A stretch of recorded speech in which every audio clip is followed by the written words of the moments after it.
Hey, Slick Talkers, thank you so much for tuning into this podcast. And I know that if you love this show, you'll also love my morning show called Good Morning Hospitality with my co hosts Michael Golden and Brandy Canali, as we spend 30 minutes every Monday morning to dive into the industry's top latest news and trending topics. So go check it out on wherever you find your podcasts at Good Morning Hospitality. And you can live stream with us on Monday mornings on LinkedIn, Twitter, Facebook, and of course, YouTube. Now, I hope you enjoy this episode. So I would really be looking for someone who realizes that their job is to help the leaders in their team, their department managers, by educating them, by bringing them along, because not everybody's going to know how to do their forecasts. Let's face it, not everyone's going to understand how to read the P&L. And to say, well, just do it, I need it by Friday, that's not really very helpful. So I would really be looking for the person with the leadership style that is in it for the long run and going to help the leaders by educating them and by supporting them.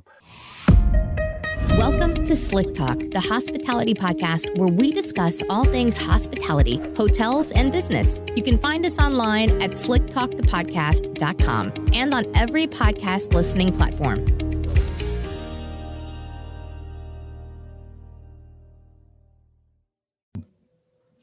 Perfect. Welcome back, everybody, to Slick Talk, the hospitality podcast. I'm your host, Will Slickers. Today, I have an amazing guest. Should have been on the show a long time ago. His name is David Lund. He's the hotel financial coach, and I'm excited to finally have this opportunity to have you on the show, my friend. It's good to see you. How are you doing over there in Maine? I'm doing great, Will. Thank you very much. I think I'm doing a little better than you are today. It's kind of 70 degrees and sunny here in Maine in the middle of November, and I think it's kind of wet on the west coast, the wet coast. Yeah, exactly. It won't last, so I'm going to enjoy it while I can. Exactly. I think that's a big lesson of COVID-19. Enjoy everything while we can, right? While we got while we got the moment to do it. Well, like I said, it's been a long time coming to get you on the show. Should have had you on back in July of 2019, actually. And then, life got a little crazy with us, and we've both been doing big things. So glad to finally have you on and introduce you to the audience. So we'll just start off right with kind of like who you are and what your journey is. I want to know kind of what got you into hospitality, and then, of course, doing what you do today with the hotel financial coach. Sure. Well, thanks. I'm originally from New Brunswick, which is a province in Eastern Canada, not to be confused with New Brunswick, New Jersey, or Brunswick, Maine. Yeah. But I grew up in a town called St. Andrews, and I grew up actually quite literally in the shadow of the Algonquin Hotel. It was just up the street from kind of where I lived, basically. And one thing led to another. As a kid, I was going to, when I finished high school, take a summer off or winter off and go to Europe with a friend, like a lot of my friends did. But my friend backed out at the last minute, and my father was a teacher at the local community college. And he came home and one day in mid-September and said, son, what are you still doing here, kind of thing. And I didn't really have a good answer, but he basically said, there's a new course at the college. I think it's bartending. Like, why don't you go check it out? But it wasn't bartending, it was hotel management. And I enrolled, and the rest is kind of history, but I started working at the Algonquin Hotel as well. And in those days, it was a Canadian Pacific Hotel now, which are now Fairmont hotels. And I spent the next 31 years working with the same company all over North America. First 10 years or so were in operations positions in rooms and food and beverage. I was on my way to being a GM, or at least that's what I like to tell myself. And then one day, one thing led to another, a twist of fate. I ended up getting transferred from Toronto to Victoria, British Columbia, your end of the woods. Yeah. And they kind of inscripted me. That's what we do in Canada. We don't draft people, we conscript them. But I ended up in the accounting department as the assistant accountant. And I didn't really want to go, but someone who meant a lot to me told me it was a great opportunity, whether I realized it or not. And one thing led to another. I did some courses at night, and 3 years later, I got promoted to assistant controller in another hotel. and a couple of years later as controller. And I kind of really flourished in the role because not so much about my accounting knowledge and that proficiency, but more about how I could relate to the operation, having grown up in operations, and I could talk to the people and speak about the numbers in a way that most of the financial people really couldn't do because they were accountants and they didn't have the operations experience. So that's kind of where I went with my hotel career. But about 10 years ago, I created a workshop in one of the hotels I was working in, and it was a big hit. And I basically taught the leaders in the hotel, the non-financial people, how to read the P&L, what it all meant. And right away, I could see I was onto something, because in our business, we don't typically teach the finances. We kind of leave it up to good luck, or maybe you'll find a mentor, or, you know, maybe you'll suffer like I did and you'll find your way through the number maze. But nobody teaches this stuff. But I thought, well, why wouldn't I do that? This was really fun. So a few years after that, I left my day job after 31 years and I started my own company, the Hotel Financial Coach. And I do today online workshops, before in-person workshops. I also do online mentoring, which I've been doing now for almost 7 years. Wow. And I do consulting, help people with business plans for hotels as well, internal controls. I also have a video course. I speak at events, or at least I used to, not so much anymore, online events a bit. But basically helping people with their financial literacy, whether it be individuals or teams. And so there's a great return on investment for that kind of work, because you can actually measure, you know, what these people find when it comes to new understandings and new ways of interpreting their budgets and their forecasts, and finding ways to save money, and being able to show you what they did vis-a-vis their P&L and the monthly results. So it's very unique in that sense, because a lot of things that people bring us when they want to do training in our world, we kind of point a finger at it and go, well, you know, where's my money? When am I going to get my money back for this wonderful training? And they can't tell you. But with financial leadership training and these skills, you can. Well, that's kind of my story. Dang, it's impressive. And I like that you're able to relate in the sense of operations, because I've been on the side of operations, and having like the accounting department or just somebody who doesn't get it, you know, talk to you about numbers and certain things that you're doing with the PMS or the check-in process or whatever, it's kind of frustrating. And so to have that, like, it's a good skill. And I was going to ask you, because I'm a big revenue management geek. Like that's what I do. I do revenue management for, I got certified through Cornell and all this other stuff. But maybe for the audience members that don't know the difference between revenue management and accounting, because I think revenue management is a great skill. It's a great tool. It's a great strategy that we always have to implement. But what's the back end look like when it comes to accounting with that? Yeah. Well, I like to tell people it's not accounting, it's business thinking. There's going to be accountants in your organization. They're going to do the accounting. They're going to do the finite heavy lifting, the balancing of the books. But as a leader in hospitality, the difference between revenue management and financial leadership is, in revenue management, we're figuring out how we can maximize the RevPAR and the additional revenues in the hotel.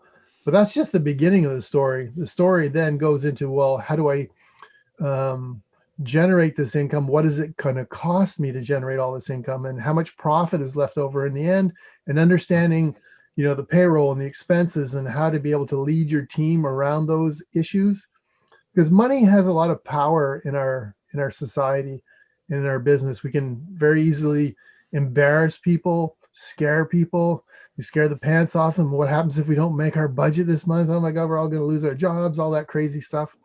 So being a leader around the financial piece is a skillful thing. And there's lots of things that leaders need to learn and to know how to stick handle. Just like when we look after our guests or our colleagues, there are things that we need to learn. Well, with the money, it's exactly the same. As how can I lead my team effectively around the financial piece? How can I get them to follow me when it comes to doing their monthly forecasts and doing their accruals and handing in their commentary and doing all those things that they probably don't really want to do. But what I show them is actually how it's really good for them and good for their career, good for their prosperity, good for their pocketbook.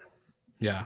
Well, I was gonna say it's always great. It's good to be the first property on your star report when it comes to ADR and RevPAR, but it's not great when you're not making actual profit and your operation costs Yeah. are out the yin yang. And so that's important. Yeah. It's like it's not just revenue management for ADR or RevPAR, it's operation management like you're talking about. And I love Well, that you highlight. when you get into a senior position and you have to start dealing with the management company or the brand, or heaven forbid, the owners, they Mhm. don't usually want to talk about the softer stuff. They want to talk about the bottom line. What happened last month? What's going to happen next quarter? How are we going to deliver on our goals this year in the budget? And if we can't speak to managing our payroll and our expenses, managing the flow through, seeing how we can actually influence that beyond the revenue piece, then we're kind of limited. Yeah. So I always tell people, without financial leadership skills, not accounting, but without financial leadership skills, you're really quite limited in your career. You can only get so far. Yeah. And Go ahead.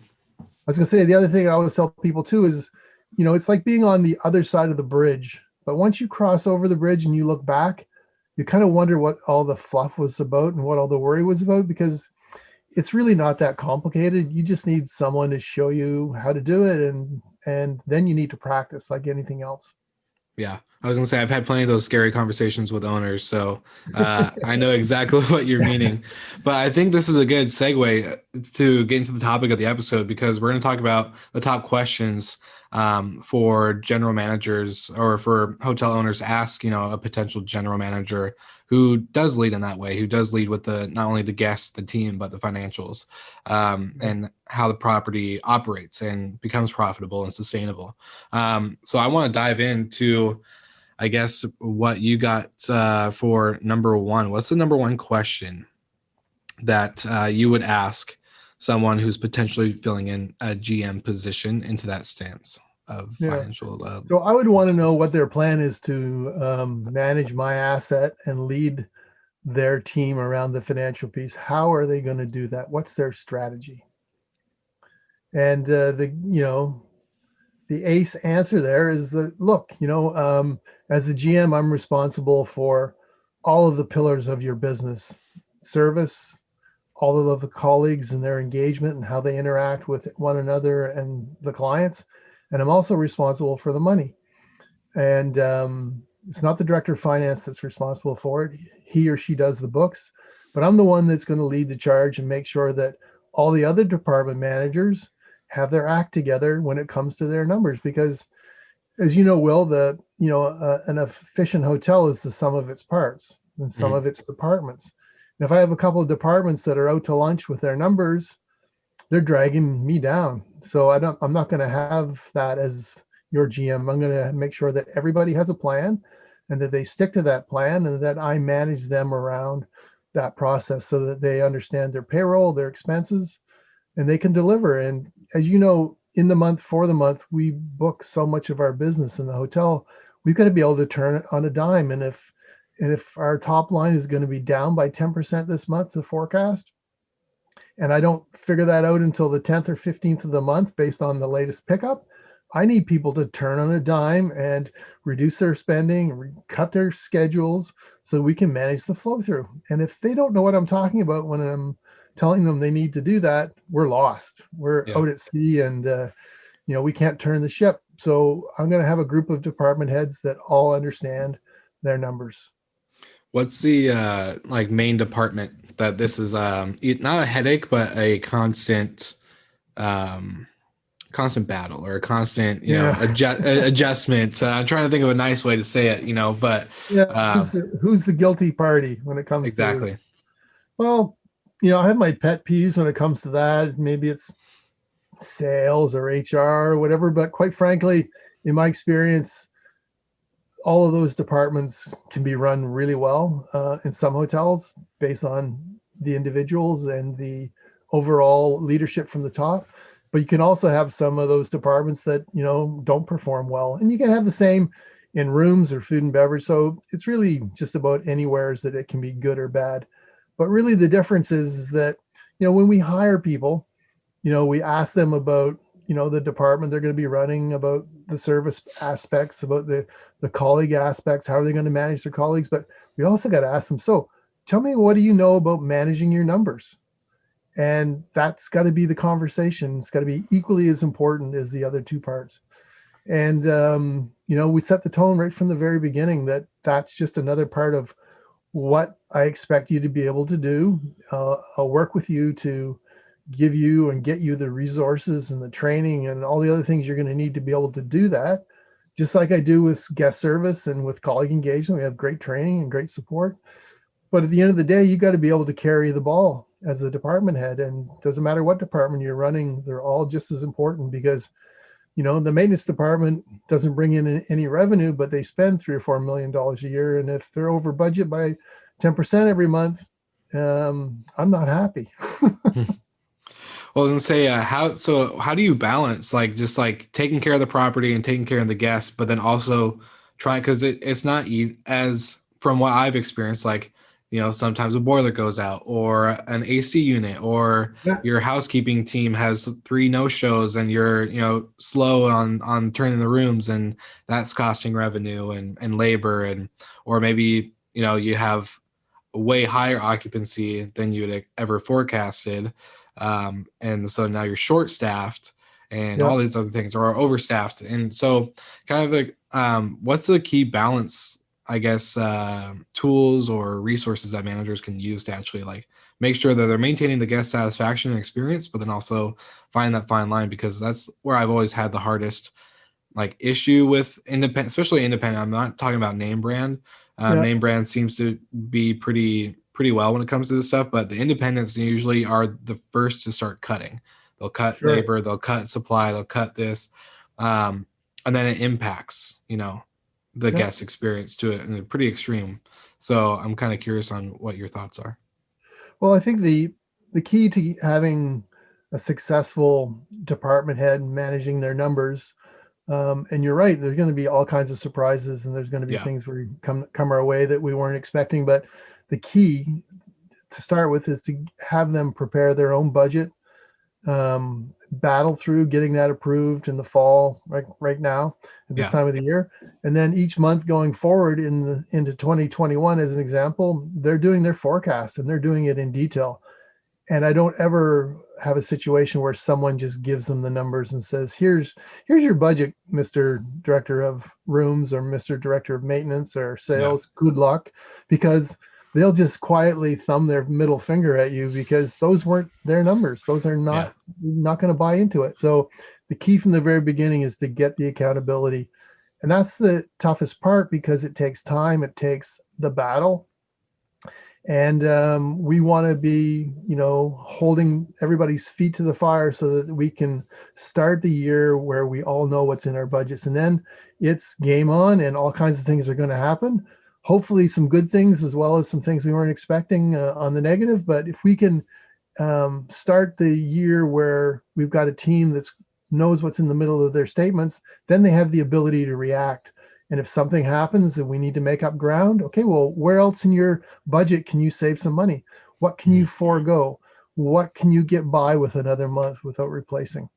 And in my experience, that's what our business is. It's a game of inches going back and forth all the time. And just like that airplane that takes off from Boston and flies to LA, it's changing its position every few seconds just to stay on track. And that's what we do in the hotel. We will get hit and we will get some surprises, but we'll also get some windfalls. So put it all together, and that's an exciting aspect of our business, is charting that course every month through the year to get to the end of the year and make our budget, exceed our budget. And if everybody has a plan, and if everybody knows what is in the middle of their statement, then we've got a fighting chance that we can navigate those potholes. If no one knows and we're just flying by the seat of our pants, which is what happens in many cases, then we're not going to have much fun and we're not going to have much luck. Yeah. And when it comes to independence, you're right. When the owner has a lot of influence over what we do, they tend to react severely. Yeah. And that's an very unfortunate aspect, but at the same time, it's the GM's job to really educate the owner as to, well, what impact that's going to have down the road. And if that's ultimately what they want to do, then, that's kind of what we're charged with as well, is figuring out how to keep the wheels on this bus and keep it going through these, this rough road we're on. Yeah. And it just sounds like in the bigger sense of things that you just need to be honest with yourself, with your department on what it costs, what's realistic, right? Being real to saying, okay, this is the number I need to meet. This is the numbers I have met before, X, Y, and Z. This is what I need to make a profit. And then, of course, managing expectations. I think that's the biggest thing with owners. I've seen a GM and an owner clash is because the owner has huge expectations, never actually have working the property. They own the property. They see the financials, but the GM is on the ground every day. And so managing that owner's expectation with how that decision can be very, very impactful on the operations is really key. So what would be question number 2 that you would ask for a GM regarding, being financially literate and leading the charge? I'd be curious about what their leadership style is all about when it comes to the numbers, because as some of our GMs can be real tyrants when it comes to the numbers. And that usually doesn't work very well because people are afraid of that kind of a situation. That, you want me to do my numbers, it's going to blow up in my face. So I would really be looking for someone who realizes that their job is to help the leaders in their team, their department managers, by educating them, by bringing them along, because not everybody's going to know how to do their forecasts. Let's face it, not everyone's going to understand how to read the P&L. And to say, well, just do it, I need it by Friday, that's not really very helpful. So I would really be looking for the person with the leadership style that is in it for the long run and going to help the leaders by educating them and by supporting them, and be there when, if they screw things up this month and they don't make their numbers, well, why? Let's look into it. Let's figure it out, and really supporting that manager so that they are not afraid and not intimidated by the process, and that they come back to the table next month and they bring their creativity and their eagerness to learn all of this stuff, rather than trying to hide out and not get caught with something. Playing not to win is definitely what we don't want to do. So that leadership style is key. What's like for a GM to teach something like that? What's one of the first, or maybe what are the basics, I guess, that you would go into to teaching your department head how to read a P&L or a budget? Yeah, one of the big misunderstandings in a lot of hotels with a lot of the people in senior leadership positions is they think that director of finance is the key to making all of this happen. And they're definitely a big part of how we deliver on all of that. But as the GM, I'm the person leading the charge on all fronts, including the money. So I want to make sure they hear it from me how important it is for them to do their forecasts. And if you're in a property and the director of finance is chasing everybody to get their forecasts in, and the GM's kind of mute about the point or saying good luck, that's not very helpful. They need to really help support the notion that everybody's numbers are just as important as anything else, and nobody gets a free ticket, so to speak, to not do what they need to do. And I know in some hotels I worked in, that was very frustrating because some departments would be singled out and held, and taken to task on their numbers, and others just seem to skate by. Why is this the way it is? So having that same level playing field in the hotel is so key to increasing the financial culture and the accountability. Yeah, no, that's very true. I think it just comes down to no one likes to be chased, right? In that sense. And no, but people also need to realize that, that they're not going to get away with not being responsible for their piece. Just like, if I had really terrible guest service scores, people would be going, Mr. Lund, what's going on in your department? This is not going to be tolerated. Same with if I had a terrible colleague opinion survey and the results come back and it's like, I'm Attila the Hun. Well, they're not going to put up with me for very long. Well, the same with your numbers. If you're not on top of it, and if you're not able to, manage the middle of your statement, then you have no business being a department head. My job is to help you, get your act together and work with you to do that, and make sure that that's what people see consistently. Yeah. Well, I was just gonna go into another question that I saw on your blog was the what exactly does each hotel department head need to do in order to be successful with their financial plan, and how will they ensure this happens? And I know you kind of just talked about it, but I guess for any listeners that are department heads or maybe even a GM or a soon to be GM, what would be like the top 2 to 3? Well, I call it my 5 parts monthly formula for financial success. And there's an acronym. We love acronyms, but this one is FTAR, 5 letters. And basically in the hotel, the window opens and closes every month as it relates to the finances. We get to start all over again. So Yeah. I liken it to if you and I were working banquets and every night we did a banquet, guess what? We'd get really good at doing banquets because we'd be talking about it beforehand. We'd go for a beer and debrief afterwards. What happened with the soup tonight? Oh my God, it was stone cold. Okay, well, what are we going to do? Yeah. We get good at it. And in the financial sense, it's exactly the same thing, but the window is a month, not a night. So we need to kind of expand that. But every month we need to do 5 things. Number one is F, forecast. I need each department manager to do their forecast in detail with a staffing guide and with zero-based expenses so they know what's in the middle of their statement. The second part is track. So once we've approved the forecast, we get into the month, I need to know how we're doing relative to the revenue forecast to track against that. And then the third part is adjust. I need them to adjust their spending based on the forecast, based on the in the month for the month revenue picture.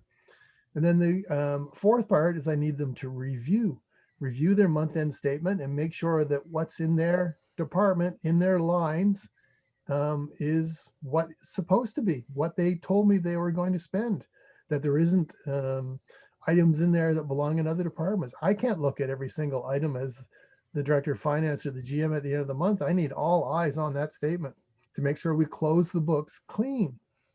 Then the fifth part, W, is I need everybody to write their monthly commentary. Tell me what happened. Tell me what worked. Tell me what didn't. Tell me what we're going to do to improve it next month.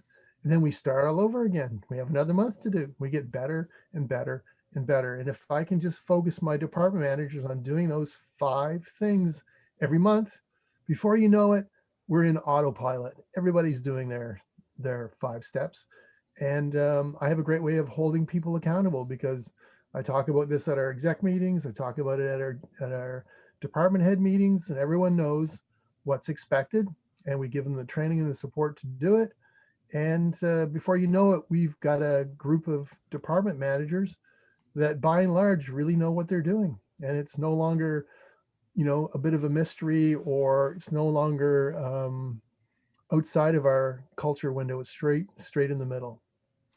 Well, I love that picture that you painted with the airplane constantly moving an inch or two to be on track, because this is something that you don't do at the end of the month or once out, like one day out of the month. This is something you're constantly doing throughout the week, almost every day. And as you're going throughout, and that's, I think if you hear all those things, you get a little overwhelmed, right? You're like, oh my gosh, that's a lot of stuff like to do, but you're constantly doing it. So it's actually not a lot. If it's a lot, if you do it at once at the Yeah. end and you're not keeping track and you're not taking notes and you're not, Oh, yeah. reviewing what's going on, but if you're doing it every day and throughout the week and making the big bullet points and highlights and, being aware of it, I think it becomes a lot less stressful for a lot of people that are probably Yeah. listening to it. Yeah. To use another analogy, a good American analogy. I'm Canadian, but I grew up playing baseball. The hotel business and the financial piece, it's just like baseball. So in baseball, we have 9 innings. In the hotel world, we have 12 innings. But I don't need to win every single inning in the baseball game to win the game. Same in our world. We're going to have months where we make it. We're going to have months where we don't. What I want to be able to do is win after 12 innings. Yeah. That's it. That's the world we live in. And we will have times when we drop the ball, but we're also, if we have a system to follow and a team that's engaged, we'll have wins. And we just have to keep going, realizing that it's not perfect. Yeah, no, exactly. And now I want to we talked about wins. Now, question number 6 that I've seen is what will you do when you have a bad month and miss the forecast? So this is a good one. I've seen a lot of responses in my experience. So I'm kind of curious to see what you think. Well, what the last thing we're going to do is hang everybody out to dry, because that just doesn't work. It just creates ways in which people will manage the news and hide the truth, or do whatever they can to make it look like they didn't drop the ball. So we need to acknowledge when we didn't live up to what we said we were going to do, find out why. That's again right back to the same monthly process. And review, well, what happened with our forecast? Why were we thinking that we could achieve a certain level of occupancy? Why do we think we could get by with a certain level of expense relative to that occupancy? What happened? And then adjust accordingly.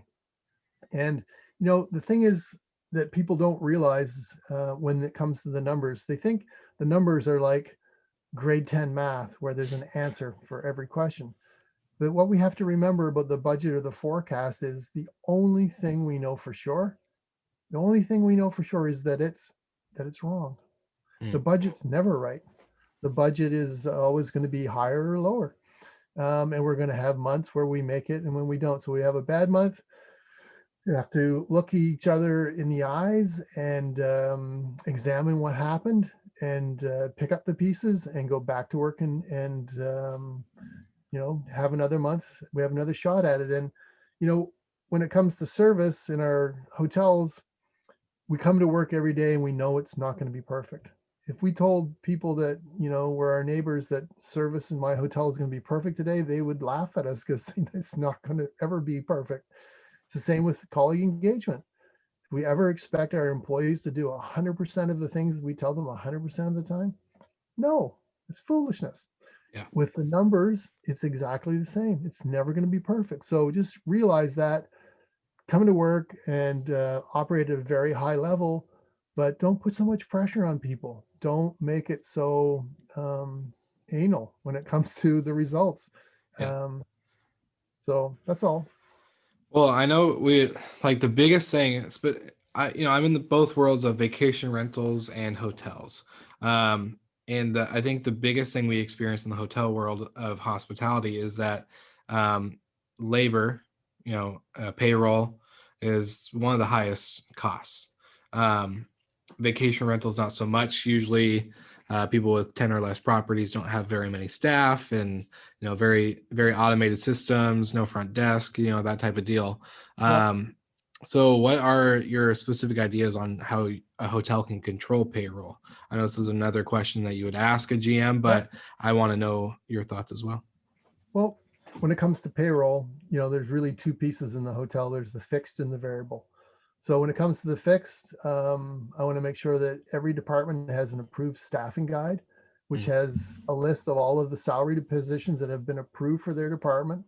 And if there's seasonality around those, or, various different levels where that kicks in, it needs to be very clear. So people aren't coming and asking, can I add another body? Can I do this? Can I do that? Because if they don't understand that this is what you have to operate with and you need to figure it out, then they're going to be frustrated because they always want to add more bodies. So first part is an approved staffing guide for fixed positions. The second piece is to have a staffing formula. So for every variable position in your department, you need to know what's the math that lies behind it. So if I'm running the front desk, it's arrivals and departures and stayovers. Those all mesh together and they equal a formula to say how many hours I can have for each position. And that needs to be laid out. It needs to be put in all the inputs from the daily occupancy and figure out how many hours I can have in the month. And then I go to work and I try and run my department that way this month. And that way I then start measuring productivity, hours per room occupied. If I'm running housekeeping, it's the same thing. If I'm running a food and beverage operation, it's hours per customer cover served.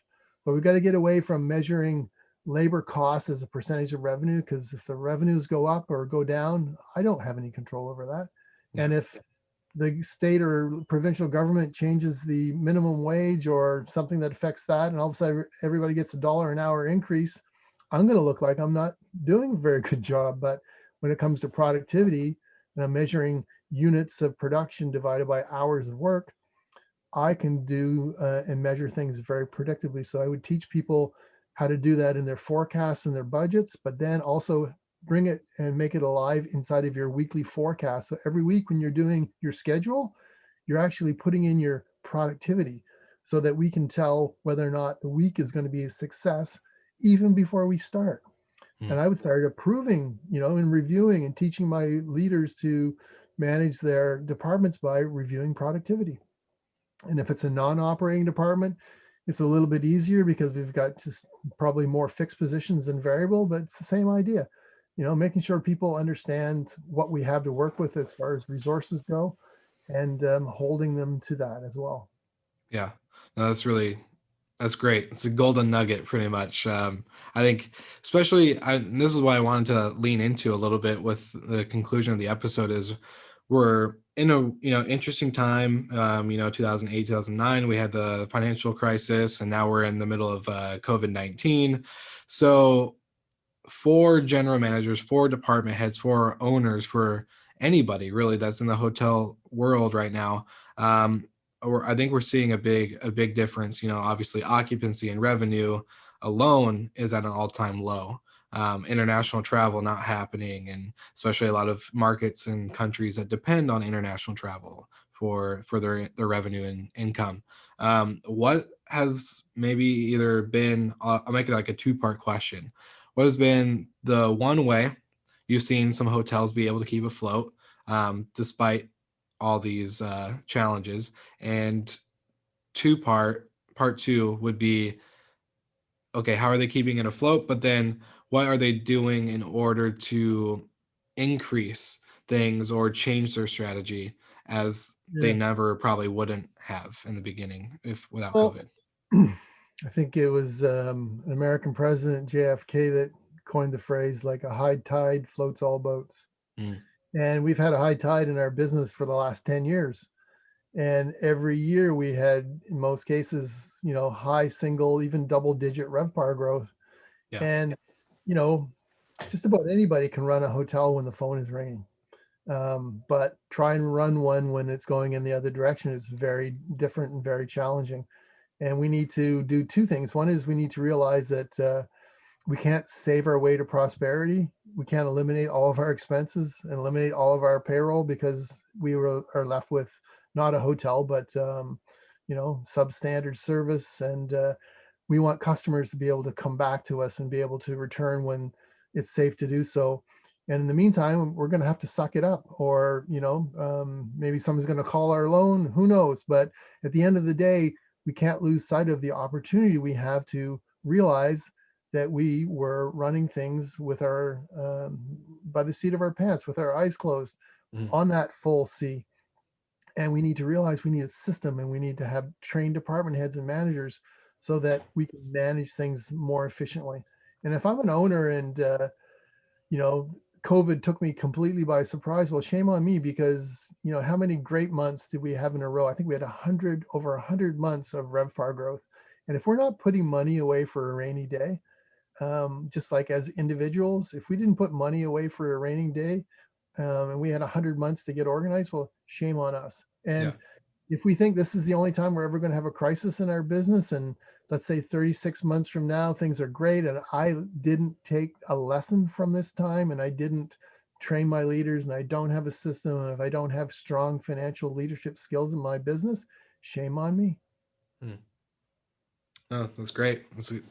That's a strong note to end the episode on. I appreciate all the stuff that you've been doing and putting together. I think, we always talk about like the guest experience and operations, and like even a little bit of revenue management, but we never talk about like the financial leadership it really takes in at least I don't talk about this as often as I should on the show. So it's been cool to get you on and to highlight these things, because again, if now's a great time to Yeah. start, so Well, I can remember, back in the, let's say, the mid 90s, like 25 years ago, when we didn't have revenue managers. Hmm. I can remember, as the director of finance, I would sit down with a reservations manager and she would tell me what she had for rooms on the books, and we would stick handle that and I would come up with the forecast and then take it to the GM and go, okay, this is what we're looking at for next month. And you're like, oh no, add a bit more here, add a bit more there. We didn't have the sophisticated processes that we do today in revenue management. And Yeah. good for us for creating those, and for people to have invested in those, because there's a return on that. As everyone knows, good revenue management is a great return on investment, right? Mm-hmm. Well, I believe that, we're on the same forefront right now when it comes to financial leadership. Running our hotel and not having a plan, maybe that's what we did in the last decade.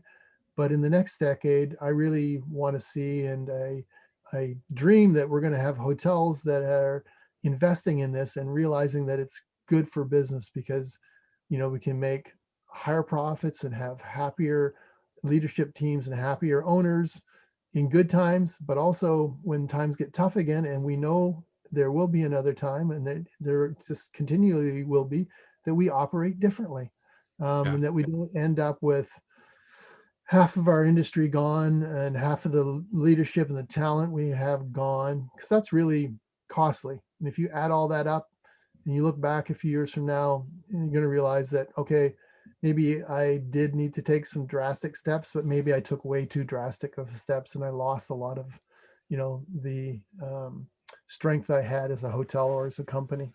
So that's what I hope, is that we learn something from our past and we can apply it to now and into our future. It's like music to my ears right now. I love it. Well, Cool. David, where can all the listeners find you? I'll obviously include everything in the show notes, but if you really like this episode, where can they just immediately go to? Yeah, go to my website, hotelfinancialcoach.com, one word. In there, I have all kinds of links for information about my online workshops, one-to-one mentorship programs, my video courses, my speaking. As well, you can bathe yourself in over 200 different blogs that I've written. I write a different blog and publish it every week. And while you're there, it'll ask you for your email address, sign up, and you will receive my weekly blog right in your inbox every Monday morning. But I encourage people to go back and read what's there, because there's a treasure trove of information on leadership, financial wherewithal. You could self-educate yourself completely right there. And lastly, if anybody wants to get a hold of me, there's a link on my website to book a one-on-one call with me. If you want to talk about how I can help your team, or how I can help you, or what you're working on, what you want help with, be more than happy to do that. The call's free. And just go to my website. It's all there. Awesome. People can also find me on LinkedIn. I'm very active on LinkedIn, especially. But thanks, Will. Yeah, no, of course. Well, like I said, I'll include everything in the show notes. So all the slick talkers out there, if you're listening, check it out, hotelfinancialcoach.com. And then, of course, I will be posting about this all over the social media, so you'll have everything at your disposal. Thank you again, David, for being on the show, and it's been a true pleasure. My pleasure, Will. Thank you for having me, and hopefully the next time we're talking, occupancy and rates are going up. Yes, agreed. And we can do it over a beer. Yes, that'd be nice. Cheers. Thank you so much for listening. We love your support and want to provide the best we can to all our listeners. So please find us online, social media, and on Spotify, Apple Podcast, and Google Podcast.